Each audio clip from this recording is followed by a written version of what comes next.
So many people have been talking about it. Very tragic loss, and I think that it's really a terrible story. And when you look at the front page of This Day Today, and you can see his partner, Aiboje Imokede, at the family home of the Wigways, where he was consoling the mother. They were in an race, and you can see that Aiboje was completely shattered, and the mother of the late Wigwe was also very broken. It is really a sad story. All over the world, you know, people are mourning.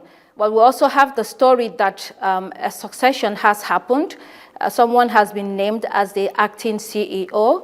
And I think it's been expected while the mourning continues.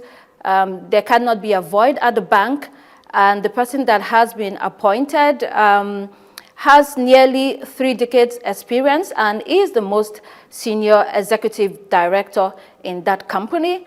And so I think that she would definitely continue from where late Herbert stopped, and will also take the company to greater heights. Dr. Constance, if we take a look at The Guardian Nigeria this morning, on their leading story, they're focusing on undocumented Nigerians, and they're reporting that there's 113.8 million undocumented Nigerians, now raising doubt on population size.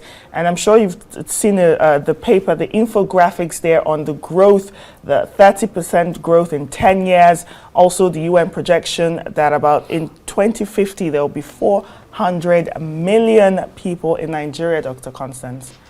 Yeah, this is a good story because we know that our population is growing. There are projections that we will balloon by 2050, but we do not know as at now what exactly the population is. It says 200 million, some over 200 million.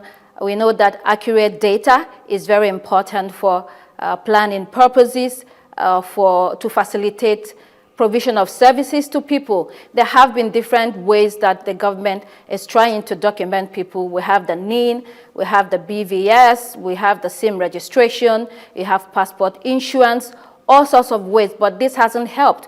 I think in that story, the World Bank had given a target of documenting at least over 100 million people by June 2024 with NIN. That hasn't happened so far. And they are asking and, you know, pushing and hoping that more people will be documented. We also need it for security purposes. We have been facing security challenges in this country, and with all the efforts at documentation, you would think that the government will be able to tackle this using what we have already in terms of who is coming into our country. We have porous borders, we know that. But then, you know, this is why we are trying to know who is a Nigerian, who is coming in, who is going out, at what point, so that we'll be able to manage all of this crisis that we are facing at the moment.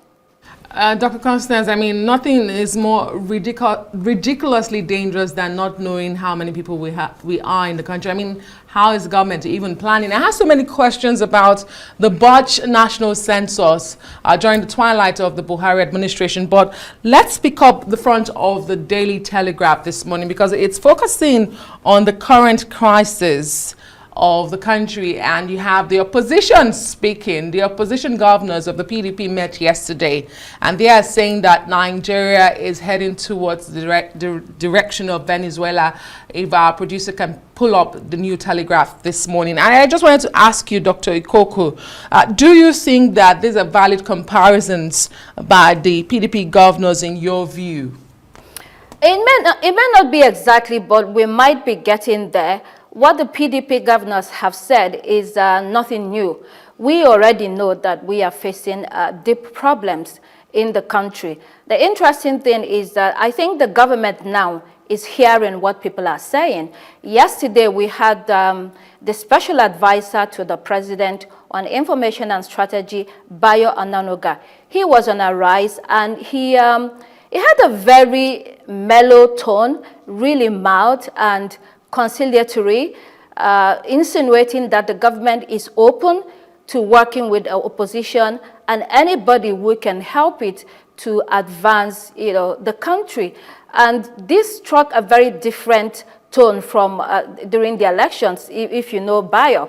I mean, on Twitter, he was very combative with the opposition. He was literally fighting everyone.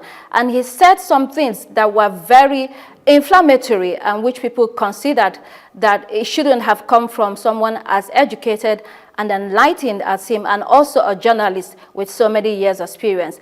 I think that probably being in power has tempered whatever views he had or perspectives, because this is real work. I mean, when you get into government and you see the depth of the problems, no one will tell you to sit down and begin to find a way to solve the problem. So I think that going forward, if they're open to people from everywhere to come together and help them, then maybe we can see some progress in the country. There's a difference, wild card between campaigning and governance. That's what he was trying to say there. Still on the same matter, families are struggling to meet daily needs. Hardship. This is on the leadership. It says prices of foodstuff rise by 70%. Food inflation hits 33.98%.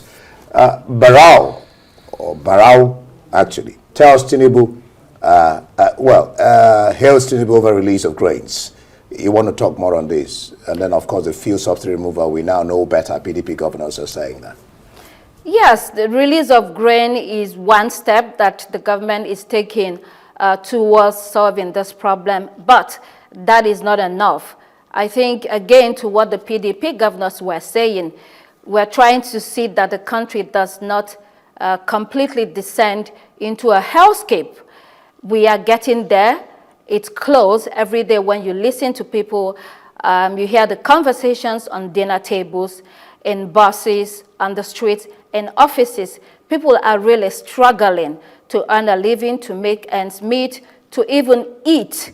And when those basic services like food cannot be provided for people, it's a big crisis. So I hope that the president is listening. I hope that the economic team the other day, they went to the National Assembly to speak and to talk about their vision for the country. They need speed. It's not only about talking.